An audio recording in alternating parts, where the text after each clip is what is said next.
ఇవన్నీ వేస్ట్ చేసే మేము ఇప్పటిదాకా వద్దు, మా లెక్క మీరు కావద్దు, మంచిగా ఉండాలి.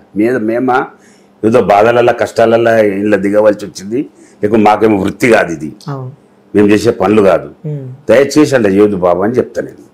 అందుకే మన డ్రింకర్స్ అయ్యేలా అందరు తాగుతున్నారు కదా, పిల్లలు తాగి అంతా ఖరాబ్ అయిపోతారు, లాస్ట్ లో మన కిడ్నీస్ లివర్ అన్ని పోతాయి.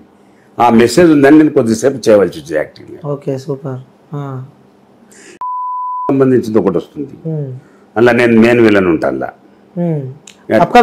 అప్కమింగ్ స్టార్ట్ అయ్యబోతుంది స్టోరీ విన్నాను. ఇది కూడా చేయకపోతున్నాను సంబంధించింది కాబట్టి ఇవాళ ప్రతి ఒక్క స్టూడెంట్ చూడండి, మీరు హాస్టళ్లలో గాంజా ఫుల్ తాగుతున్నారు, చదువుకుంటలేరు.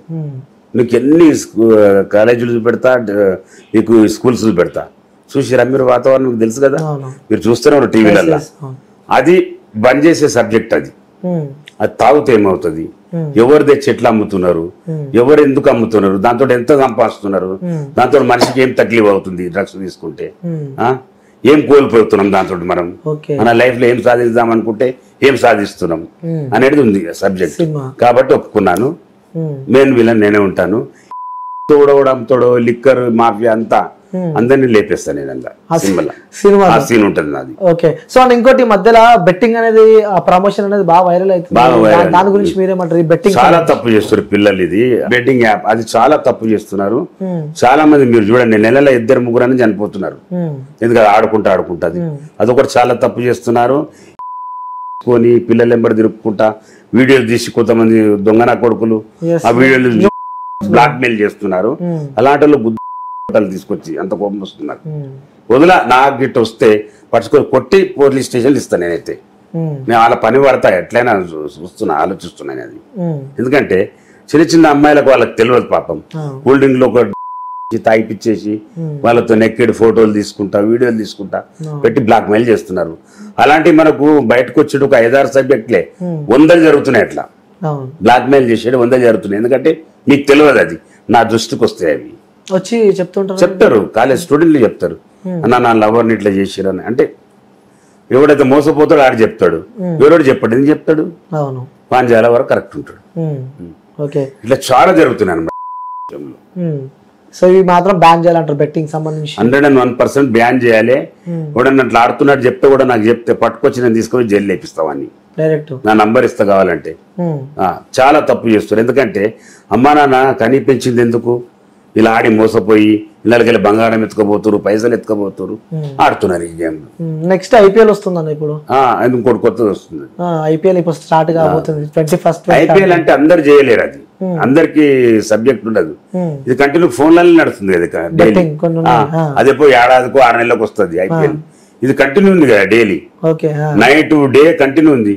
అదో 4-5 గంటలు ఆడతారు, వదిలేస్తారు. అది ఇదేమో కంటిన్యూ కదా నీకు. బెట్టింగ్ చేయొద్దు అంటారు. బెట్టింగ్ చాలా డేంజర్. అది ఫస్ట్ ఏందో ఒక 1000 రూపాయలు ఇస్తే 10,000 వస్తాయి, అడిగి స్టార్ట్ అయిపోతుంది. కానీ ట్రై చేసినా మీరు? నేను చేయలేదు.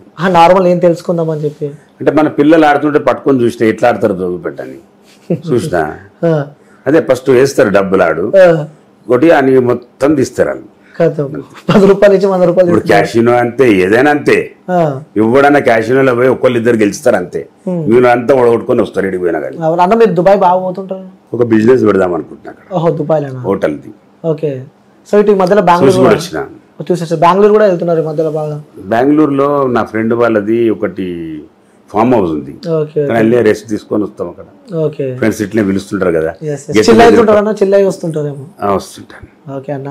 సో చివరిగా ఈ సమాజానికి ముఖ్యంగా యువతకి ఈ మెసేజ్ ఇద్దామంటే ఏమి ఇస్తారు? నేను ఒకటే చెప్తున్నానమ్మా, మేము చిన్నప్పటి నుంచి కష్టపడి మేము అమ్మా నాన్నని చూసుకోలేదు, భార్య పిల్లలని చూసుకోలేదు, సిస్టర్లను చూసుకోలేదు, ఎవరిని చూసుకోలేదు. దయచేసి యూత్ కానివ్వండి, నా మీద ప్రేమ ఉన్న వాళ్ళు ఎవరన్నా కానివ్వండి, అందరికి ఒకటే విషయం చెప్తున్నాను, మంచిగా చదువుకోవాలి, అమ్మా నాన్నని చూసుకోవాలి, జాబులు చేసుకొని ఫ్యామిలీతో సెటిల్ అయిపోవాలి. ఈ డ్రింకుల దగ్గర పోవద్దు, ఈ దాని దగ్గరికి పోవద్దు, ఈ బెట్టింగ్ యాప్ దయచేసి అందులో పోవద్దు అని నా కోరిక. నా మీద ఏం ప్రేమ ఉన్నా కానీ మీరు ఆ పని చేయొద్దు. నుంచి సగం మంది బంద్ చేస్తారేమో అంతే. నా మీద ఏం ప్రేమ ఉన్నా కానీ ఆ ఆట జోలికి పోకండి. ఓకే అన్న, థ్యాంక్ యూ అన్న, thank you so much. So viewers చూసారు కదా అమర్పేట్ శంకర్ అన్న ఇంటర్వ్యూ. సో నిజంగా చాలా ఇన్స్పిరేషనల్ జర్నీ అనుకోవచ్చు. సో గతంలో కొన్ని ఇష్యూస్ వల్ల అలా జరిగిపోయినాయి. బట్ ఇప్పుడు నేను రాగానే చూసిన చాలా మంది నాకు తెలిసి ఇప్పటిదాకా నేను చెప్పాను కదా, సో చాలా మంది జనాలు వస్తున్నారు, కొన్ని ప్రాబ్లమ్స్ కూడా లైవ్లోనే అన్న క్లియర్ చేసి వాళ్ళకి పంపిస్తున్నారు. సో ఇది మన ఇంటర్వ్యూ. ఇంకో ఇంటర్వ్యూతో మళ్ళీ until then take care, bye bye, signing off. నేను మీ యాంకర్ అని.